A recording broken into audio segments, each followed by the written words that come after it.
चले देखिए, कल हम लोग फैराडे और हेनरी के एक्सपेरिमेंट पर बात कर रहे थे कि फैराडे और हेनरी ने कैसे एक्सपेरिमेंट किया था और उस एक्सपेरिमेंट से क्या निष्कर्ष दिया गया था। ठीक है, आज का जो हमारा टॉपिक है वो है विद्युत चुंबकीय प्रेरण।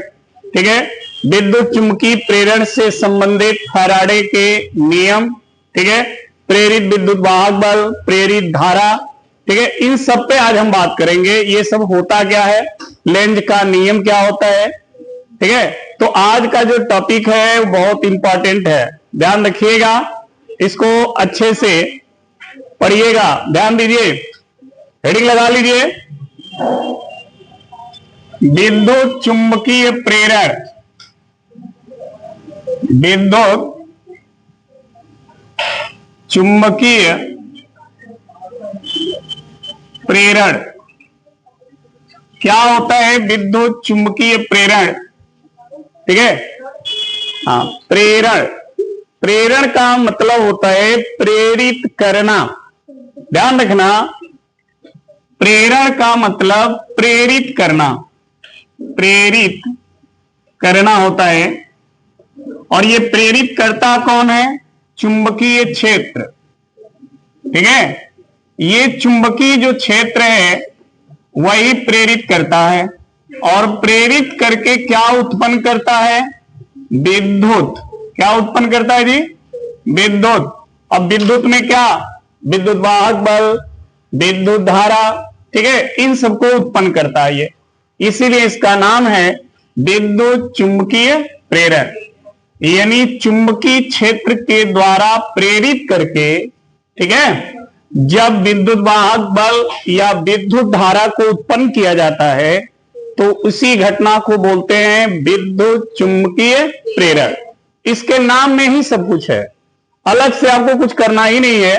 ध्यान रखें, चुंबकीय क्षेत्र के प्रेरण से या चुंबकीय क्षेत्र द्वारा प्रेरित करके, ठीक है, किसी भी बंद परिपथ में विद्युत वाहक बल या विद्युत धारा उत्पन्न करने की जो प्रक्रिया होती है या जो घटना होता है, उसी घटना का नाम है विद्युत चुंबकीय प्रेरण।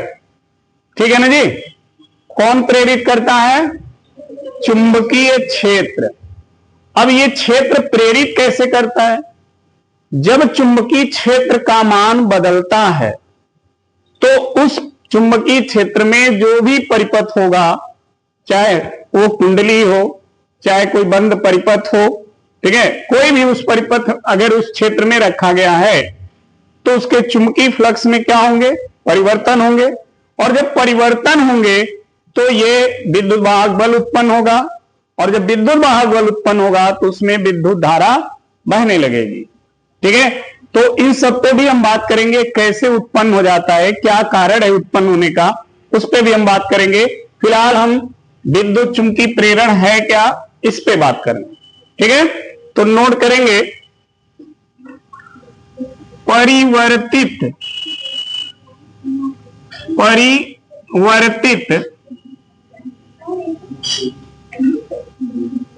शांत रहें, परिवर्तित चुंबकीय क्षेत्र द्वारा, देखना जी, परिवर्तित चुंबकीय क्षेत्र द्वारा विद्युत वाहक बल, विद्युत वाहक बल या प्रेरित धारा उत्पन्न करने की प्रक्रिया को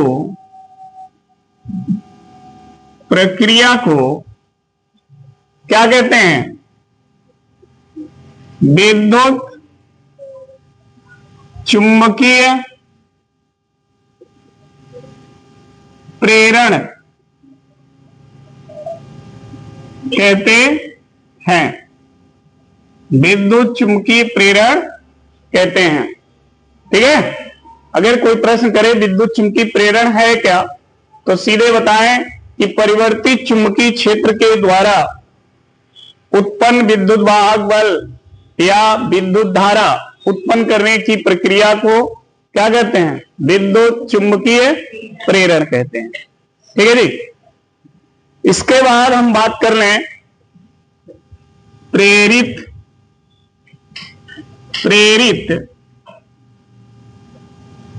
विद्युत वाहक बल तथा प्रेरित धारा। ठीक है। प्रेरित विद्युत वाहक बल तथा प्रेरित धारा। क्या होता है प्रेरित विद्युत वाहक बल और क्या होता है प्रेरित धारा? ध्यान देना, प्रेरित विद्युत वाहक बल जो है परिवर्तित चुंबकीय क्षेत्र के कारण परिपथ में जो बल उत्पन्न होता है उसी बल का नाम है प्रेरित विद्युत वाहक बल। बार बार शब्द आ रहा है, देखिए परिवर्तित चुंबकीय क्षेत्र। तो चुंबकीय क्षेत्र परिवर्तित होने से होता क्या है, चुंबकीय क्षेत्र के परिवर्तित होने से उस परिपथ में जो भी कुंडली होगा, लूप जो भी होगा, उससे बद्ध चुंबकीय फ्लक्स में क्या होगा, परिवर्तन होगा। भाई जब चुंबकीय क्षेत्र बदलेगा तो उससे गुजरने वाली चुंबकीय क्षेत्र रेखाओं की संख्या भी बदलेगी, और चुंबकीय क्षेत्र रेखाओं की संख्या जब बदलेगी तो उसी को हम कहते हैं चुंबकीय फ्लक्स में परिवर्तन। ठीक है। तो जब परिवर्तन होता है तो जो बल उत्पन्न होगा परिपथ में उसी बल का नाम है प्रेरित विद्युत वाहक बल। ठीक है। अभी उस बल को भी हम दिखाएंगे कहां पर यह बल काम कर रहा है, कैसे काम कर रहा है। क्या नोट कर लें, परिवर्तित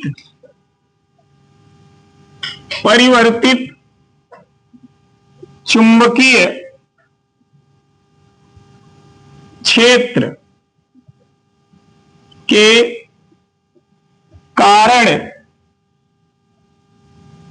कारण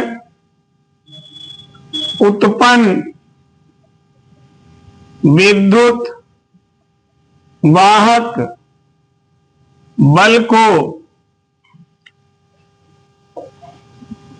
प्रेरित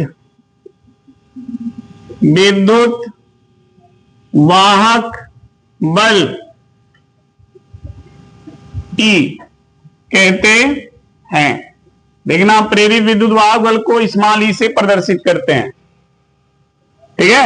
इसी को हम प्रेरित विद्युत वाहक बल ई कहते हैं। ठीक। यदि चालक बंद परिपथ बनाता है तो परिपथ में विद्युत धारा उत्पन्न हो जाती है, जिसे प्रेरित विद्युत धारा कहते हैं, जिसे प्रेरित विद्युत धारा कहते हैं। ठीक है। ध्यान से समझना, ये मान लो एक कुंडली है ये, ठीक, और ये ऐसे चुंबकीय क्षेत्र में रखी है जिस चुंबकीय क्षेत्र का मान परिवर्तित हो रहा है। परिवर्तित, देखो लिखा है ना, परिवर्तित शब्द यूज हुआ है ना, तो वो चुंबकीय क्षेत्र परिवर्तित हो रही है, चेंज हो रही है। तो मान लो कभी चुंबकीय क्षेत्र ज्यादा हो गई तो इससे गुजरने वाले चुंबकीय क्षेत्र रेखाओं की संख्या क्या हो जाएगी, अधिक हो जाएगी, तो इसका चुंबकीय फ्लक्स अधिक हो जाएगा। कभी परिवर्तित होकर के चुंबकीय क्षेत्र कम हो गई तो इससे गुजरने वाले चुंबकीय क्षेत्र रेखाओं की संख्या यानी चुंबकीय फ्लक्स कम हो जाएगा। ठीक है। तो परिवर्तित चुंबकीय क्षेत्र का यही यहां पर काम है कि जब वो परिवर्तित होगा तो इससे गुजरने वाला चुंबकीय फ्लक्स क्या होगा, परिवर्तित होगा, और उस चुंबकीय फ्लक्स के परिवर्तन के कारण से इसमें विद्युत वाहक बल उत्पन्न हो रहा है। ठीक है, और जब विद्युत वाहक बल उत्पन्न हो जाता है तो फिर इसमें धारा उत्पन्न हो जाती है। अब वो धारा कहां से आ जाती है भाई? इसमें तो विद्युत वाहक बल उत्पन्न हुआ, लेकिन फिर धारा कैसे आ गई? तो ये चीज अभी आपको आगे समझ में आएगा कि ये प्रेरित धारा कहां से इसमें क्रिएट हो जा रही है। ठीक है, या कहीं से जुड़ा है, या ऐसे ही इसमें कोई नियम लागू हो जा रहा है जिसकी वजह से धारा उत्पन्न हो जा रही है। वो भी आगे आपको समझ में आएगा, जब फैराडे के नियम वगैरह पढ़ेंगे तब आपको समझ में आएगा। ठीक है, बस इतना समझिए कि किसी भी परिपथ को अगर हम किसी परिवर्तित चुंबकीय क्षेत्र में रखेंगे तो उसमें विद्युत वाहक बल उत्पन्न होगा।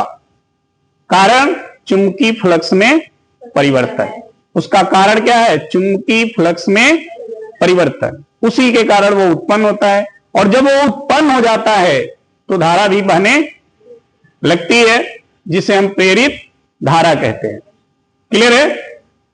अब जो हम बात करने वाले हैं वो है फैराडे के विद्युत चुंबकीय प्रेरण के नियम, जो एग्जाम में आप देखेंगे मैक्सिमम टाइम पूछा गया है कि फैराडे का विद्युत चुंबकीय प्रेरण का नियम क्या है, प्रथम नियम क्या है, द्वितीय नियम क्या है, ऐसे पूछे गए हैं प्रश्न। तो उस पर भी हम बात करेंगे।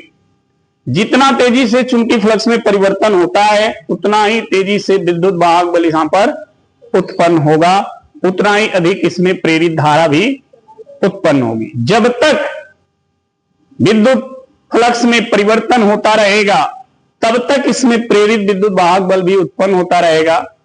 जब परिपथ में फ्लक्स परिवर्तन कम होने लगेगा तो विद्युत वाहक बल भी कम होने लगेगा और धारा भी धीरे धीरे कम हो जाएगी। तो यह ध्यान रखना, प्रेरित विद्युत वाहक बल के लिए जरूरी है चुंबकीय फ्लक्स में परिवर्तन, क्योंकि उसी से वो उत्पन्न होगा। तो नोट कर लिए आप लोग? ठीक है, अब हेडिंग लगाएं, मिटा रहे हैं इसको।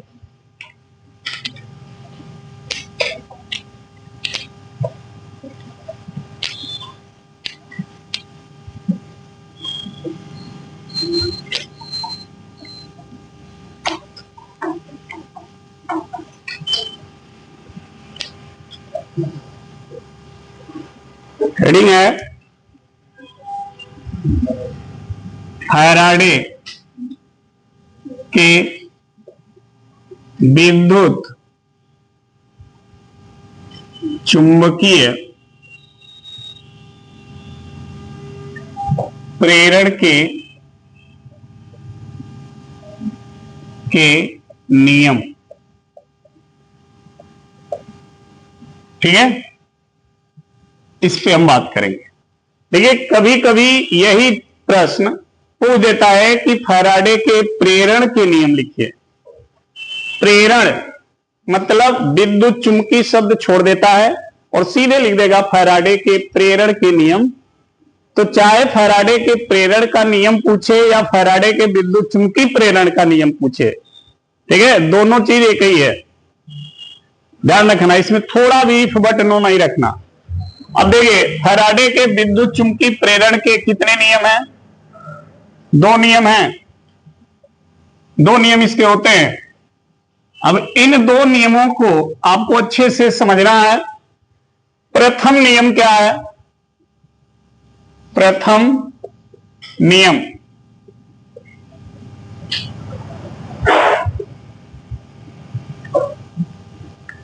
प्रथम नियम क्या है? ध्यान देना, फैराडे ने अपने प्रथम नियम में कहा था कि अगर किसी परिपथ से बद्ध चुंबकीय फ्लक्स में परिवर्तन होता है तो उस परिपथ में प्रेरित विद्युत वाहक बल उत्पन्न होता है, और यह विद्युत वाहक बल तब तक उत्पन्न होता है जब तक उसके चुंबकीय फ्लक्स में परिवर्तन होता रहता है। जब चुंबकीय फ्लक्स में परिवर्तन बंद हो जाता है, ठीक है, तो प्रेरित विद्युत वाहक बल भी बंद हो जाता है। ये इनका पहला नियम है। ध्यान से सुनना, किसी भी परिपथ में जो विद्युत वाहक बल उत्पन्न होता है वो चुंबकीय फ्लक्स के परिवर्तन के कारण होता है, और वो तब तक उत्पन्न होगा जब तक उसके चुंबकीय फ्लक्स में परिवर्तन होता रहता है। ठीक है, तो नोट करेंगे, किसी परिपथ में उत्पन्न प्रेरित, किसी परिपथ में उत्पन्न प्रेरित विद्युत वाहक बल उस परिपथ से संबद्ध चुंबकीय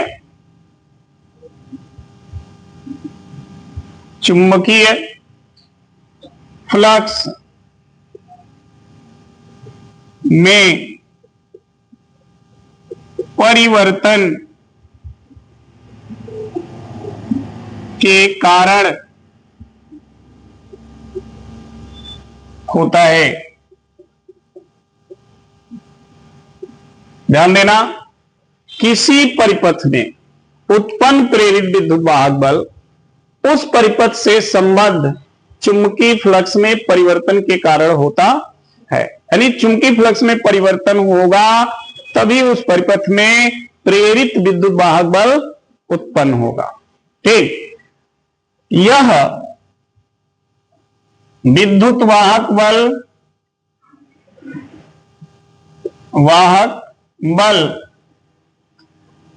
तब तक उत्पन्न होता है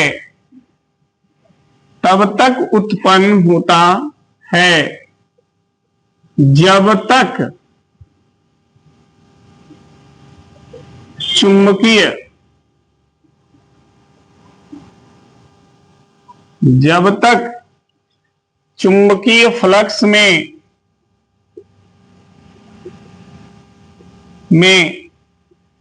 परिवर्तन होता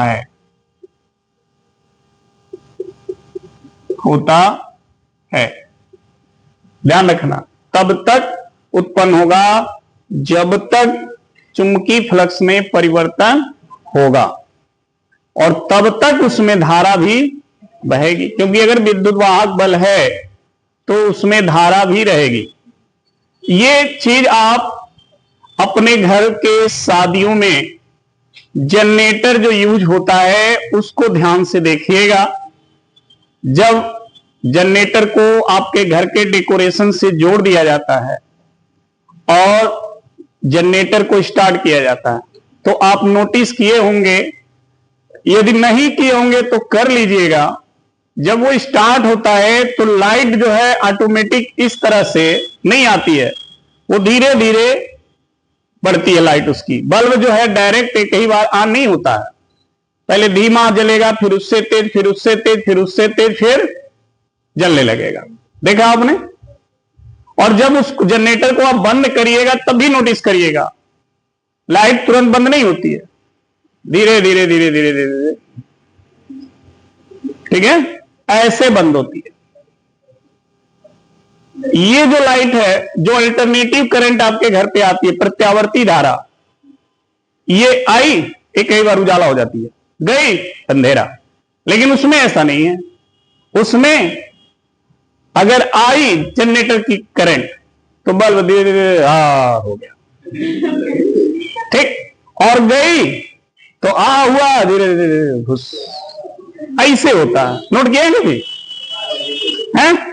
तो क्यों ऐसा होता है, समझना ध्यान से इस चीज को, तो आपको इसका मतलब समझ में आ जाएगा। पहला नियम फैराडे का, देखो जनरेटर में क्या होता है, ये मैग्नेट है, आगे इसमें हम पढ़ेंगे भी, ये जनरेटर हम पढ़ेंगे आगे, ये है इस तरह से। यहां पर क्या होता है, ये मान लो नॉर्थ और ये साउथ, तो इसके बीच में चुंबकीय क्षेत्र रेखाएं रहेंगी समान रूप से। ये चुंबकीय क्षेत्र रेखाएं नहीं बदलेंगी, ये फिक्स है। ये नहीं बदलेंगी। करना क्या आपको, इसके बीच में एक ऐसे कुंडली रख देनी है, ऐसे ऐसे, ठीक है जी। इस पे तांबे के तार लपेटे गए होंगे। ये जो है यहां पर पंपिंग सेट का इंजन है, समझ लीजिए, ठीक, जिसमें ये जुड़ा होता है। जनरेटर में नहीं देखते हैं आगे इतना बड़ा धोधड़ होता है, देखिएगा ऐसे ऐसे होता नहीं होता। तो जो हाई वाला होता है ना, उसी में ये सेट होता है। हाई तो इंजन है, इधर जो पोर्शन है वो इंजन है, ये नहीं कुछ, ये केवल स्टार्ट हो गया वो इसको घुमाएगा बस, इसका और कोई काम नहीं है। सारा मैकेनिज्म जो है, ये धोधड़ जो है ना, इसी में होता है, इसी में सब होता है। यही अलग से आप पंपिंग सेट में जब लगा देते हो तो पंपिंग सेट जनरेटर बन जाता है, और ये हटा दोगे, पानी वाला सिस्टम लगा दोगे तो पंपिंग सेट हो गया, पानी देने लगेगा। यही तो होता है, बस इतना, बस इसमें लाके जोड़ना रहता है, और इसी में ये सेट होता है। ये मैग्नेट है, बीच में उसके ये कुंडली होती है, तांबे के तार लपेटे गए होते हैं।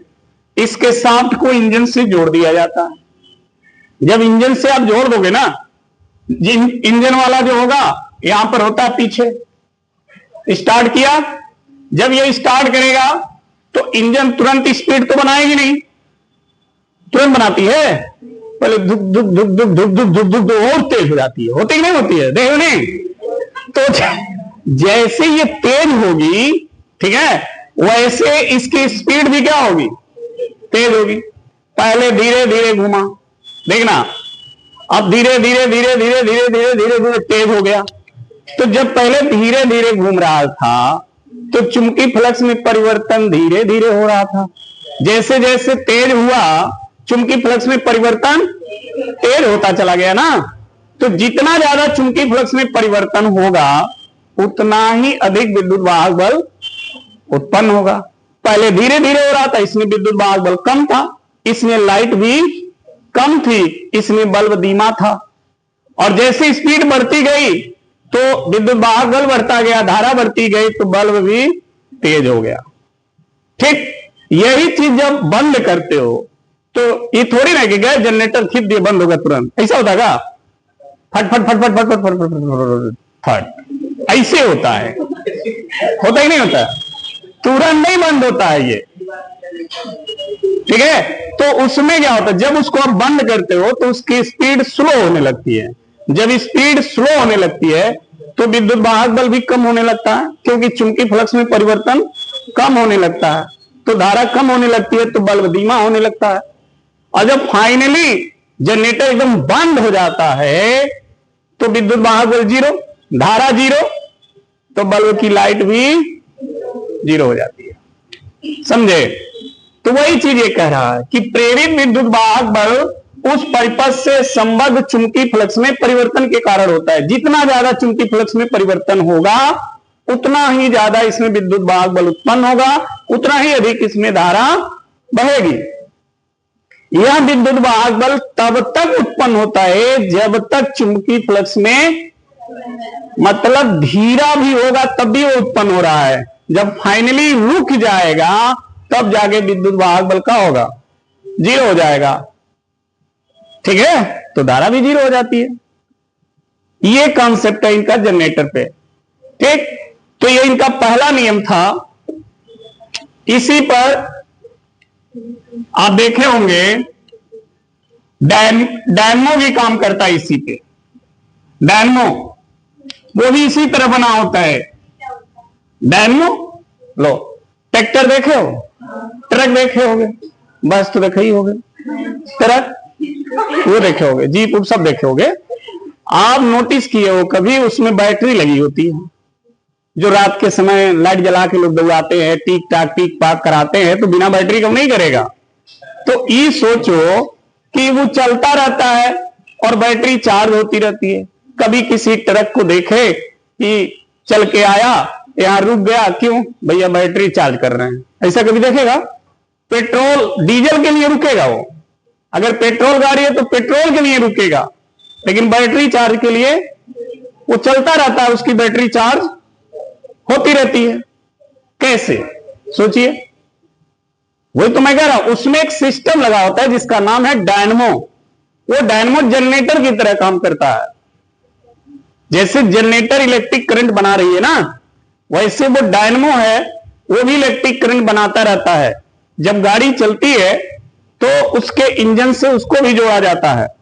गाड़ी चल रही है, उसका इंजन, तो उसके पट्टे डायनमो पे लगा दिए जाते हैं, डायनमो को घुमा रहे हैं। और डायनमो है क्या? आर्मेचर। चुंबक के ध्रुवों के बीच में रख दिया जाता है। वो आर्मेचर क्या कर रहा है? घूम रहा है तेजी से। तो जितना तेजी से घूमेगा उतना ही विद्युत वाहक बल उत्पन्न होगा, उतना ही धारा बहेगी। वो करंट जाकर के बैटरी को चार्ज करती रहती है और बैटरी से करंट आकर के हार्न या लाइट सबको जलाते रहते हैं। वो उसी में फिक्स होता है। वो उसको बोलते हैं डायनमो। आपकी बाइक है ना, बाइक में भी डायनमो है। बाइक जो लोग चला रहे हो ना, उसमें भी डायनमो होता है। अगर वो ना रहे तो बैटरी बार बार आपको चार्ज करना पड़ेगा। गाड़ी चलाते रहो, चार्ज होती रहती है। ठीक है? तो सब इन्हीं के सिद्धांत पे काम करते हैं, इन्हीं के नियम पे। अब देखना ध्यान से, दूसरा नियम इनका क्या कहता है। देखो जी बच्चा, द्वितीय नियम।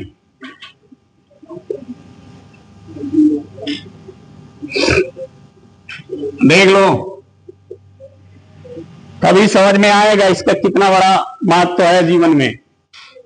हाँ देखो, द्वितीय नियम में इन्होंने क्या कहा था कि किसी कुंडली में जो विद्युत वाहक बल उत्पन्न होता है, ठीक है, वो चुंबकीय फ्लक्स के परिवर्तन के समानुपाती होता है।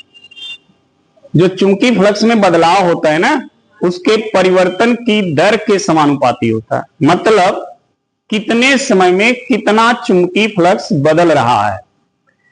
अगर कम समय में अधिक बदलाव हो रहा है तो विद्युत वाहक बल क्या होगा? अधिक होगा। और यदि अधिक समय में कम बदलाव हो रहा है तो विद्युत वाहक बल कम होगा। यानी अगर जब दर की बात आ जाए तो कम समय में अधिक होना चाहिए काम, तब हम कहेंगे कि ये हमारे लिए बेनिफिट है।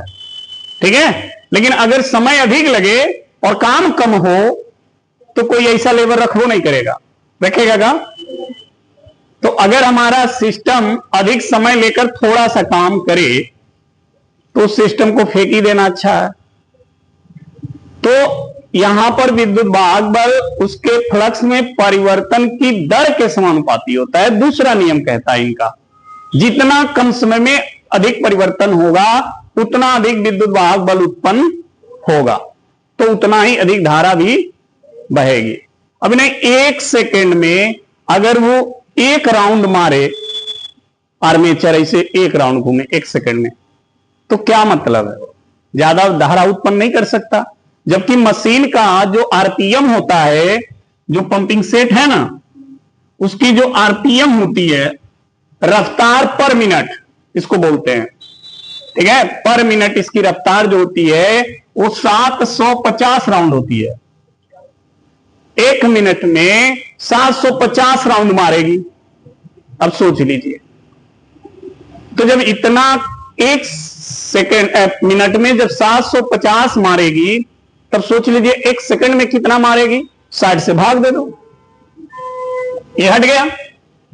6 से इसमें 6 का नम 6, एक बचा 15, 6 दूना 12 पॉइंट, और कितना बचा 3, 30, 6 बचे 30, 12.5 राउंड। एक सेकंड में 12.5 राउंड मारेगी। और सोच लो एक सेकंड कितना होता है। तो जब एक सेकंड में इतना राउंड मार रही है, सोचिए अगर इससे भी ज्यादा राउंड मारने लगे तो विद्युत वाहक बल बढ़ेगा घटेगा? बढ़ेगा ही ना, क्योंकि जितना कम समय में अधिक राउंड होगा उतना अधिक चुंबकीय फ्लक्स में क्या होगा? परिवर्तन होगा। उतना अधिक विद्युत वाहक बल होगा, उतना ही अधिक उसमें धारा बहेगी। ठीक है? तो इनका दूसरा जो नियम है वो इसी पर है कि चुंबकीय फ्लक्स में परिवर्तन की दर के विद्युत वाहक बल क्या होता है? समानुपाती होता है। तो लिखेंगे किसी परिपथ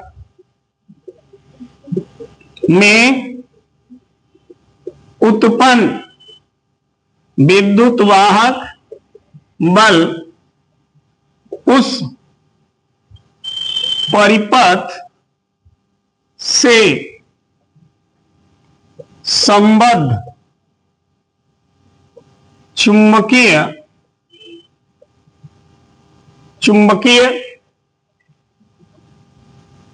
फ्लक्स में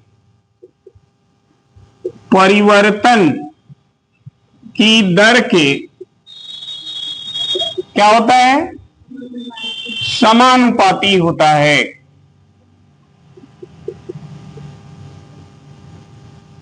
ठीक है जी।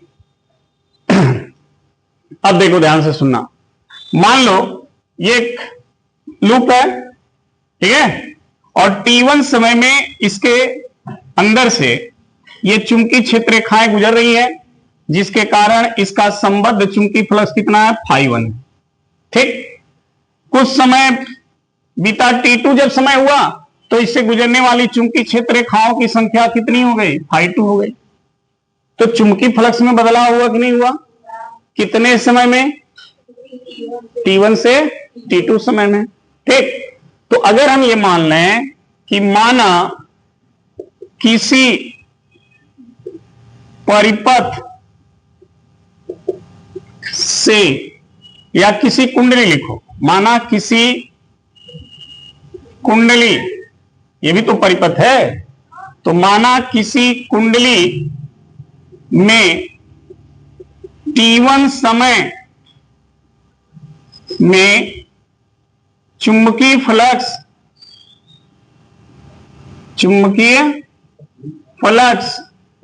कितना, φ1, तथा T2 समय में कितना, φ2 हो जाती है। तो ध्यान देना, मान लिया कोई कुंडली है, उसमें T1 समय में चुंबकीय फ्लक्स कितना है, φ1, और T2 समय बाद, तो चुंबकीय फ्लक्स में परिवर्तन कितना हुआ जी, परिवर्तन की दर कितनी हुई। तो पहले क्या करोगे, φ2 में से घटा लोगे, इसमें समय से क्या करोगे, भाग दोगे, तो दर हो जाएगा ये। ठीक है, समय T2 माइनस T1, और इसी दर के समानुपाती होता है कौन, विद्युत वाहक बल। यही तो लिखा है कि विद्युत वाहक बल चुंबकीय फ्लक्स में परिवर्तन की दर के क्या होता है, समानुपाती होता है।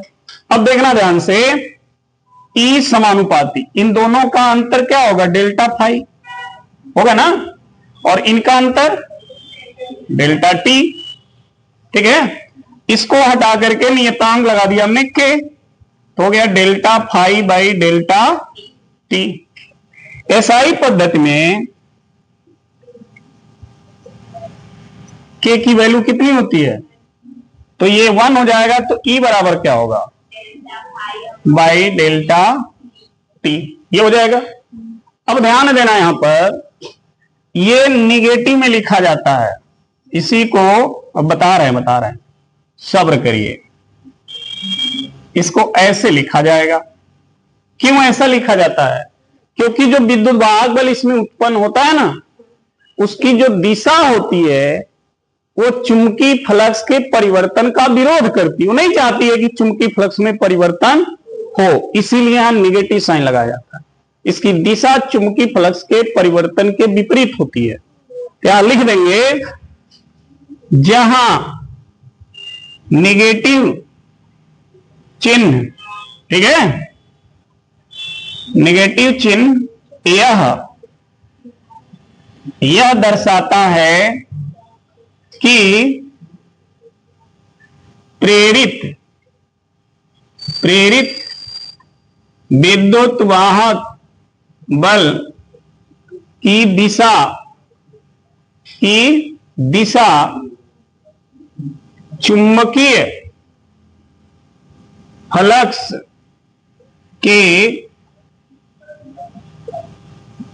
फ्लक्स के परिवर्तन के क्या है, विपरीत है।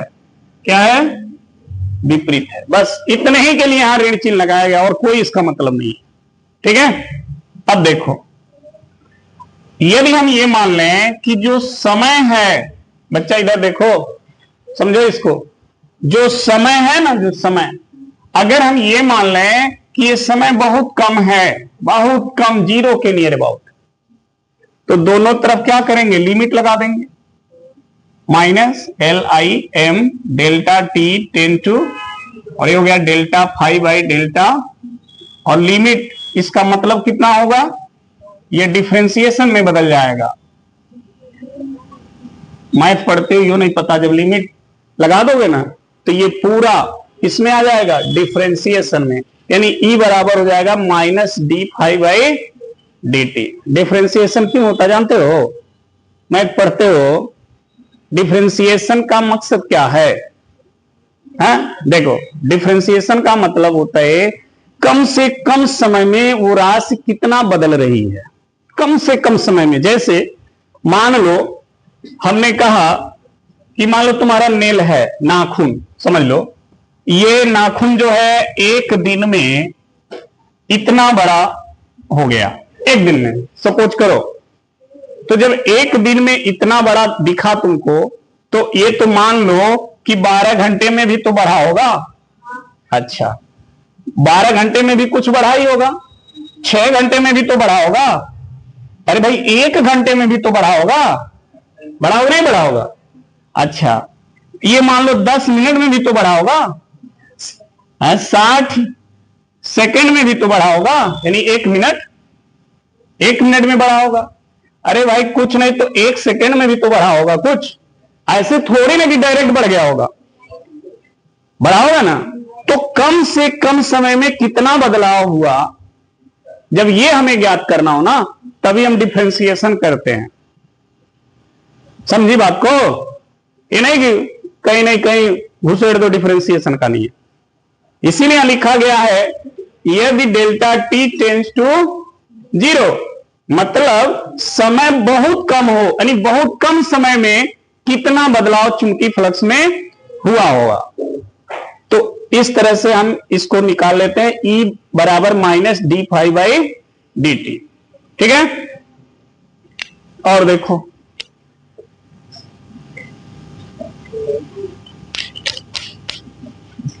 समझना, अगर इस जो कॉइल हमने रखा था, कॉइल ऐसे रखा था ना चुंबकीय क्षेत्र में, तो ये तो एक राउंड का था। अगर इस कॉइल में फेरों की संख्या ज्यादा हो जाए तो विद्युत वाहक बल पर क्या प्रभाव पड़ेगा, बढ़ेगा घटेगा, बताओ। अगर इस कुंडली में फेरों की संख्या को बढ़ा दें तो विद्युत वाहक बल बढ़ेगा घटेगा, है बताओ। अरे भाई पहले एक फेरे था, एक राउंड था, ठीक है, तो उससे गुजरने वाला चुंबकीय उत्पन्न विद्युत वाहक बल इतना हुआ। तो अगर फेरों की संख्या बढ़ाओगे ना तो विद्युत वाहक बल भी बढ़ेगा, क्योंकि एक फेरे से इतना विद्युत वाहक बल उत्पन्न हो रहा है। तो सपोज करो उस पर अगर n फेरे हो तो विद्युत वाहक बल का मान क्या होगा, ज्यादा होगा ना। तो देखिए यहां पर समझना, यदि कुंडली में n, कैपिटल N फेरे हैं तो E बराबर हो जाएगा -N d∅/dt, यानी फेरों की संख्या बढ़ा करके भी हम विद्युत वाहक बल को बढ़ा सकते हैं। आपने नोटिस नहीं किया होगा या कर लीजिएगा, कोई मोटर कोई कुंडली कम धारा जो उत्पन्न करती हो, जैसे छोटा सा जनरेटर है, तो उसके आर्मेचर को देखेंगे कॉइल को, तो उसमें तार जो लपेटे गए होते हैं उनके फेरों की संख्या कम होती है। लेकिन जब वही जनरेटर बड़े वाले का कुंडली जब देखेंगे तो उस पर लपेटे गए तार की संख्या क्या होती है, अधिक होती है। तो वो जनरेटर अधिक करंट देगा। जो ट्रैक्टर वाले जनरेटर चल रहे हैं आजकल, देख रहे हैं बड़े बड़े शादियों में लगाए जा रहे हैं, कितना सिस्टम लगा दो सबको लोड उठा लेता है। तो उसका जो आर्मेचर होता है ना, उसमें फेरों की संख्या ज्यादा होती है, और जो हाई पंपिंग सेट वाला जनरेटर होता है उसके आर्मेचर में फेरों की संख्या कम होती है। तो जब कम होती है तो कम बिजली देता है करंट, और बड़े वाले में ज्यादा होता है तो फेरो करंट ज्यादा देता है। इसलिए बड़े बड़े फंक्शन में वो यूज होता है, छोटे वाले फंक्शन में ये यूज होता है। ठीक है, तो फेरो की संख्या बढ़ा करके भी हम विद्युत वाहक बल का मान क्या करते हैं, बढ़ा सकते हैं।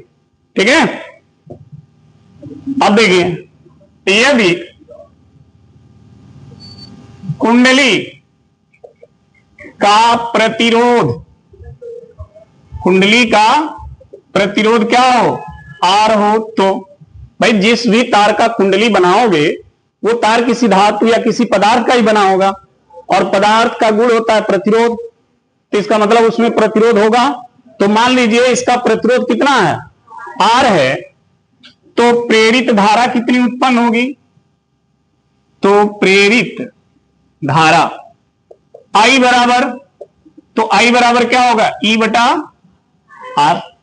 ई का मान देख रहे हो, वहां रख दो, तो क्या मिलेगा जी, माइनस क्या मिलेगा, एन बाई आर, और डी फाइव बाई, मिला कि नहीं मिला जी, इतनी धारा उत्पन्न होगी। इस माइनस को यहां मत लिखना, क्योंकि इस माइनस का काम यहीं तक था। ठीक है, अब देखो आई बराबर इतना हो गया, इतनी धारा उसमें उत्पन्न हो जाएगी। धारा का मान भी निकाल सकते हैं यहां से। जब धारा निकल गई तो आपको यह भी पता होना चाहिए उसमें आवेश कितना प्रवाहित हुआ होगा। भाई बिना आवेश के तो धारा बहेगी नहीं ना, तो प्रेरित आवेश परिपथ में प्रेरित आवेश कितना होगा, तो Q बराबर होता है आई इंटू डी टी, आवेश बराबर धारा गुणे समय, यही होता है ना। तो I का मान देख लो, N by R D five by D T into D T, तो क्या निकल के आया जी, Q बराबर N बाई आर इंटू, इससे प्रेरित आवेश निकल जाएगा। ठीक है, अब ध्यान देना, अगर प्रश्न आता है कि फैराडे का द्वितीय नियम लिखिए, विद्युत चुंबकीय प्रेरण का द्वितीय नियम लिखिए, तो आप यहीं तक लिखना, यहां तक, यहीं तक है इनका द्वितीय नियम। ये जो आगे हमने ये सब कराया है ना, ये सब यहां तक भी ठीक है, लेकिन आगे जो हमने कराया है ये जब आप न्यूमेरिकल करोगे उसमें सब यूज होगा। ठीक है, ऐसा नहीं है कि द्वितीय नियम में नहीं है, द्वितीय नियम से ही जुड़ा हुआ है, लेकिन हम यहां तक द्वितीय नियम लिख सकते हैं, इसमें कोई डाउट नहीं है। आगे कहानी बढ़ाई गई है कि फेरे इतने हो तब कितना होगा, प्रतिरोध इतना हो तो धारा कितनी होगी, आवेश कितना होगा, ये सारी चीजें न्यूमेरिकल के लिए हेल्पफुल है। समझ में आ गई बात, नोट कर लीजिए।